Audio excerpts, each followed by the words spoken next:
Senior আপুকে বিয়ে করার আশায় ভূত হয়ে বেঁচে থাকার গল্প। বাচ্চা ছেলে সে সিনিয়র আপু মুন্নিকে বিয়ে করতে চায়, কিন্তু সমাজের নিষ্ঠুরতায় তা সম্ভব হয়নি এবং সে অজীবিত হয়ে যায়। অনেকদিন পর সে তার এক বংশধর খুঁজে পায়। সেও এক সিনিয়র আপুকে ভালোবাসে, তাকে ইমোশনাল সাপোর্ট দেয়।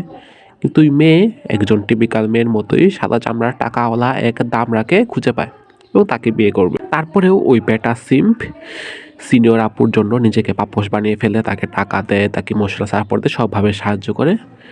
তখন ভূত ওই নিজের ছায়া ওই বেটা সিম্পের মধ্যে দেখতে পায় এবং তার ঘাড়ে ভর করে এবং তার সেই পুরনো প্রেম মুন্নিকে খুঁজে বের করার এক মিশনের নামে, মানে লং মার্চ টু সিনিয়র আপুস হার্ট করে মূলত আন্দোলন করে সিনিয়র আপুকে ভালোবাসার এক দফা দাবি আদায়ের গল্প এটা।